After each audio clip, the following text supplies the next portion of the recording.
I'm Phil Reynolds, and in 2010, the Residency continues to bring you the biggest artists of the moment. This week I talk exclusively with John Callaghan, who's become one of the fastest rising stars over the last few years. The anthemic Big Sky was voted Tune of the Year by listeners of Armand van Buuren's A State of Trance radio show in 2007. He's made his Essential Mix debut in the summer of 2008. Following that came his debut in DJ Mag's Top 100, arriving at number 60. In 2009 he became one of the world's highest climbers, leaping 36 places into the world's top 25 and cementing his place as Ireland's foremost DJ and producer. In his home country he's picked up Best Producer and Best DJ trophies at the Irish Dance Music Awards for 2 consecutive years.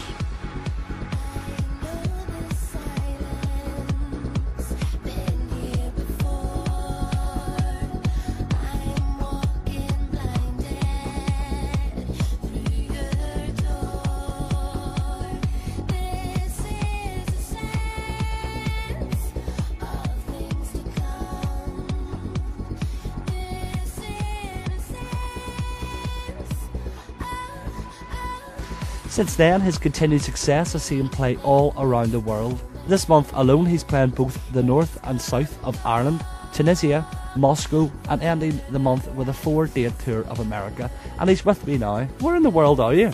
Well, I'm at home at the moment. I was away at the weekend up in Portrush, and I'm away again this weekend, so a few days at home with my family during the week until the weekend comes again. It's been a massive few years for you recently. What's been your proudest moment to date? There's been a lot, but recently I would say my artist album last year, Never Fade Away. Your record Find Yourself has been massive for you, and in the past Big Sky have been 2 massive trance anthems apart from the rest of the work you've done. How does it feel when a crowd sings the words of the song back to you? It's unbelievable, you know. Sometimes you just get lucky with songs, get to work with people like Sarah and Audrey, you know, fantastic vocalists, and without them the songs wouldn't exist. So I'm just lucky to have worked with such people and that the tracks worked out in those ways, because, you know, for every Big Sky and Find Yourself, there's 10 other tracks I make that don't make it that way. When we talk about crowds interacting with DJs, do you think it's still of paramount importance for a DJ to interact with the crowd?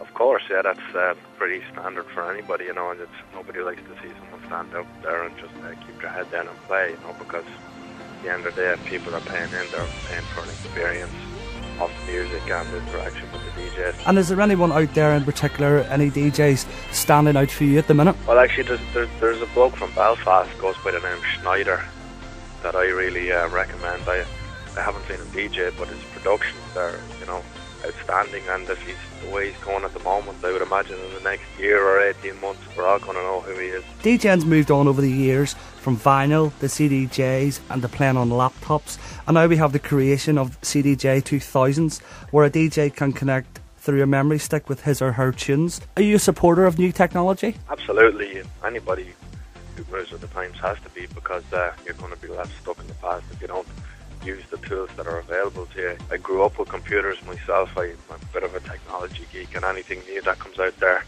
I'm always ready to embrace. And the fact that the CDJ 2000s allow you to play music on a different medium is perfect. You know, at the end of the day it's still DJing. It's just not on a little round piece of plastic, it's on a little square piece of plastic that you put into a port, so it's still music.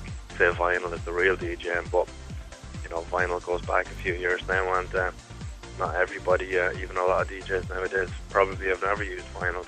Drawn into the backdrop here, you could fade away. Bright lights on a starless night, burn a hole in the dying day. Looking at life through a loaded gun. Take your best shot, aim it at the sun. Looking at life through a loaded gun, you know you'll find. And when you're not DJing, I mean, when you're not in the studio, do you like to stay away from dance music altogether and relax with some other genre of music? I listen to a lot of chill out music and ambient stuff in my headphones when I'm travelling, because it's important to try and make the journey pretty calm and enjoyable, and dance music sometimes, not only that, can damage your ears, you know, because when you're DJing every week 2 or 3 nights, it's not good for the eardrum. So I try to give my ears a rest as much as I can, otherwise I'll be retiring too early. This month alone, you're playing in both the north and south of Ireland, Tunisia, Moscow, and then with a tour of America. Is there any country that stands out for you that you particularly look forward to going to play in?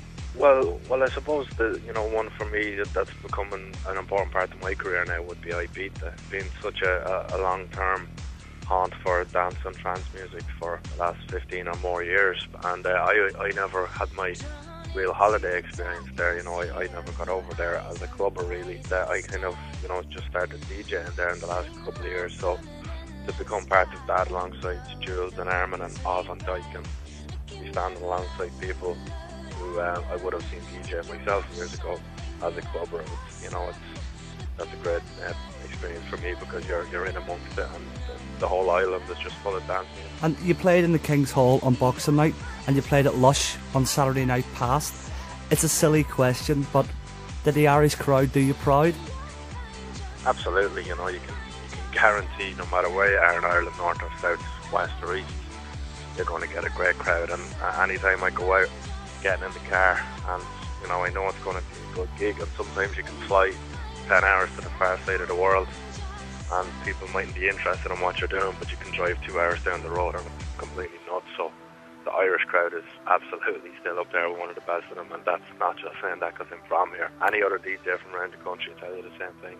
And what about this weekend? When are you back on the road? Friday night I'm over in Digital Society in Leeds. They're doing a big event there with Sandra Van Dorn, Ali and Fila and a couple of others.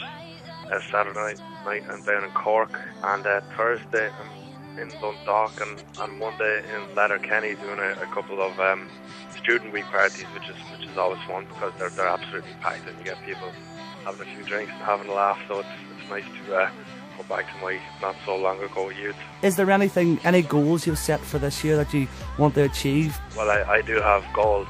My goal mainly this year is to start working on my new album, which will maybe come out next year or the year after. So I need to get a lot of time in the studio and try and raise the bar a little bit with some of my tracks and try and get another Big Sky or Find Yourself. And it's not easy because you could be 6 or 8 months testing out tracks before you hit on that one thing. So I need to get more time in the studio, because with all this DJing and travelling around the world, when you get back home with jet lag and trying to catch up on emails and everything, sometimes studio time is hard to come by, so I'm going to do my best to get as much as I can. Without pigeonholing you with the 2 tracks that have stuck out in my mind, Big Sky in particular, where do you come up with the names for your tracks? Is Big Sky because you travel so much? Audrey, it was part of it, was the natural choice.